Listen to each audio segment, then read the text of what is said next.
Foundations and Skyscrapers, some reflections on Moscow and New York City. I was sitting in my son's lordship class. He's a college freshman at New St. Andrews in Moscow, Idaho, and it was Joe Rigney's class. Listening to a far-ranging discussion stemming from Joe Rigney's The Things of Earth to Augustine's City of God and Edward's religious affections. The students were asking Rigney questions from their reading and related topics. The question of cultural reformation and the best location for such high-minded goals came up. The city or rural areas? He didn't answer that question, but he did draw our attention to a distinction that had me scribbling notes the rest of the class time. He observed that the two best-known pastors committed to a Kuyperian vision of cultural reformation from the past 20 years are Tim Keller and Doug Wilson, two men that normally one wouldn't put in the same sentence. He then pointed out a key difference between them. Keller focused primarily on the arts, white-collar business, and other things normally associated with cultural success and influence. Wilson is focused primarily on what he has called repairing the ruins, restoring the Christian household and Christian worship. It struck me that this explains far more about the current state of evangelicalism than we'd like to think. If one is primarily drawn to evangelizing cultural elites, I hate the term, but go with me a bit, then of paramount importance is not offending prevalent cultural sensitivities.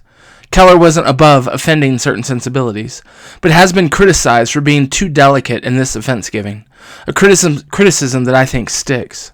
Second-generation ministries out of Redeemer have a far worse record on this than Keller himself did.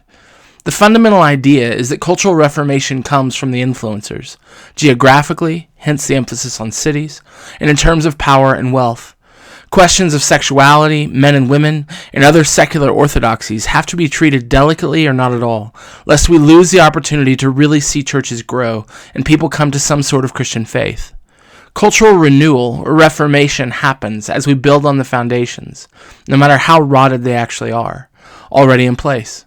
It's a kind of trickle-down mission. Get the urbanites, I'm one, the rich and powerful, I'm not one, to believe in the basic tenets of the gospel, and then reform will happen from the top down. Culture is what happens when people learn new stories and new ways of living within an existing cultural framework. Wilson begins in almost the exact opposite place. Culture arises on the foundations of worship and the life of the household. Nothing will be right if we don't get those foundation stones in the right place. While the goal isn't to throw everybody into a tizzy, when you get to the foundations and start rebuilding stuff, you have to tear out some stuff. This will upset all the folks in the skyscrapers whose buildings are shaking and falling overhead. Wilson built his ministry talking and writing about godly marriages, husbands who lead, wives who joyfully submit to that godly leadership, raising children to love and fear God, and reestablishing Christian worship. He talks about other stuff. Politics seems to be a kind of entertaining hobby for him, while Keller almost never touches politics. But that's not what he was or is aimed at. He has aimed at fruitful, godly, and joy-filled homes. He's aimed at restoring orderly, biblical, and joy-filled worship. The theory at root is that cultures are built, not by political engagement, nor by winning over Hollywood execs, but cultures are reformed by Christian households and Christian worship. Both men preach the same gospel. Both men have spoken to culturally taboo subjects, but the focus of their ministries was worlds apart, and I don't think there's a third way between them. One will be severely limited in most halls of power if one speaks too loudly about issues of sexuality or the household. On the other hand, the same gospel preached to the rich man can kill him and make him alive, and then the foundation-laying discipleship work begins. But this is why Jesus said it's incredibly difficult for the rich man to enter the kingdom of heaven, particularly when you start defining rich in cultural terms and not merely economic ones. This is not meant to be a Keller trashing observation. I learned much from him, but his style of ministry is attractive to a particular kind of evangelical who wants desperately to be liked, to enjoy the lifestyles afforded by a modern secular city, read likes to be cool, and has largely bought into the relative lack of importance our culture places on family life. Wilson attracts some people who like the skyscrapers shaking, who haven't bought into the work of foundation laying. These stones are so heavy. The modern evangelical looks at what's happening in Moscow and similar ministries and scrambles to find some way to discount all that heavy fruit. Sounds FV.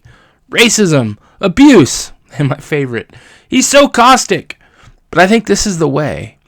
I like cities. We're going to stay in ours for a while, but the work to be done here and everywhere is not to impress the elites. It's to build churches filled with godly homes, warm hospitality, and all the necessary accoutrements, Christian schools, sound theology, holy worship, and continue the work for a bunch of generations. If one takes a look around, not just since 2020, but in the decades preceding, one will find that the foundations are in big trouble. If you were looking to buy a house and it had cracks this big, you'd pass, no matter how sexy the big spacious kitchen was. The challenges we're facing are not to fill a decent house with better stuff and happier and healthier people. It's to rebuild the foundations. And none of this will happen apart from the redeeming work of God's Spirit, wielding His Word to save, bringing death and resurrection to individuals currently sipping lattes, thinking most things are fine, and bringing death and resurrection to churches everywhere. Death is a scary prospect, but it's the only way to resurrection. I have a bunch of Acts 29 brothers, formerly of that particular club, looking around after a few decades and trying to find something more meaningful and lasting than a well-attended church service sitting atop the cultural ruins. It's time to get to work building, brothers. Die first, then grab a shovel. We need to get some foundations laid.